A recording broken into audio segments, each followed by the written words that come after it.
Soms zit ik op het randje van lyrisch niet comfortabel genoeg te zin voor een vaste klant. Wat vensten en die vaste klant veel te abstract voor woordelijke contact. En dat geen kracht vergt me de band sterk met een achterban. Een klusenaar, uiteraard ik buitenaard. Ze maffe klank en lichtspeleffecten in mijn teksten. Dat ik een vaste hang dan aan een gram. Metaforen met 4 betekenissen. Meer dan spitten op mijn nerten liggen. Ik kan geen niet met tippen of toppen. Ik zit in te val. Met jonder aan als spannen free verse. Free vers, geen versvrije dagen. Dan mijn stamina onderbreken of stom. Een bezetene regel min in de tekst fusilerende hip-hopper.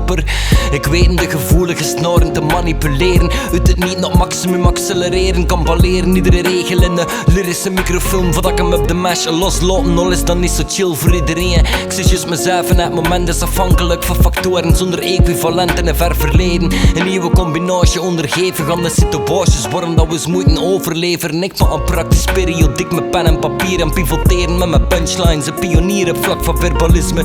Just daarom bluff ik voor Rassa Unsigned. Want het is niet just een of ander makkelijk mechanisme voor een echte rap, de pen die overtreft. Ik ben op het idee gekomen voor een CD om je hoofd te laten draaien. Ik of dat je bezig was met al je regen soms tijdens het test. Ik doe een afsteden, toch te treden op en doe mijn best. Toen gekend hoe dat ik bij elke millimeter toch had wat verbergen in de tekst. Het is zeker mijn verbeelding wordt volledig afgebroken. Like icoon tijdens de beeldenstorm. Ik neem je er hier allemaal mee door de vele vormen van lyricisme. Was iedere regel maar zo redevol. Ik de gekanaliseerde versen van het Aramese volk. Ik hanteren soms kaleidoscopische methodes of historische codes en anekdotes voor tot beeld te komen. Ik zin behendiger met mijn tongen dan een chameleon. Mijn strofe is wederom geschreven zonder reden. Maar het feit dat de free verse free is, geen grijs bevat of doelbezit is ideaal. Lyricaal, ik af en toe geen doelen. Zeg maar, zit mentaal aan het foefen.